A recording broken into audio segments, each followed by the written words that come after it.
Ministro, a gente não conversa muito, mas, curiosamente, eu fiz uma entrevista com o senhor alguns dias antes do senhor virar presidente do Banco Central. E até essa entrevista me rendeu uma manchete do jornal naquela época.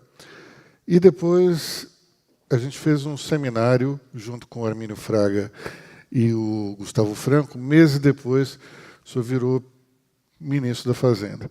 E agora a gente está às vésperas da campanha eleitoral para presidente. Nós estamos aqui de novo conversando. Então não deve ser uma coincidência. Eu imagino que deve ter alguma coisa aí. Espero, até agora eu dei sorte para o senhor, hein? Vamos ver se eu continuo dando, né? Mas Flávio Rocha, que esteve aqui agora há pouco, ele, numa entrevista para nós, e aqui nesse palco, ele defendeu, Flávio Rocha, ele defendeu que nós tivéssemos um candidato, não só de direita na economia, mas também um candidato de direita no comportamento, que levasse a ferro e fogo os valores conservadores. E, recentemente, o senhor esteve com ele num evento de uma igreja. Eu queria que o senhor dissesse para nós aqui se o senhor é esse candidato, se é um candidato que tem uma visão de direita ou uma versão, digamos, liberal na economia, e se o senhor tem uma visão conservadora também do lado dos costumes. Olha, eu gosto muito do Flávio Rocha, preciso conversar com ele para entender exatamente qual é o conceito conservador dele, precisamente, né? Porque o conceito conservador muda de país para país, do mundo inteiro, como sabemos, né? O conservador inglês, por exemplo, não é a mesma coisa que o conservador americano. E o liberal nos Estados Unidos, então... diferente do conservador francês. E o liberal nos Estados Unidos, então, tem outra conotação. O liberal nos Estados Unidos é o oposto do liberal no Reino Unido. Tá? O Reino Unido é o liberal como nós o chamamos, é o liberal da economia, do livre mercado, da livre competição, etc. O liberal americano é dos direitos sociais. Tá?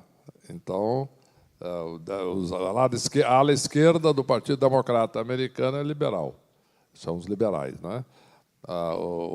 Na Inglaterra, bom, tem o Partido Liberal, que é o clássico, né?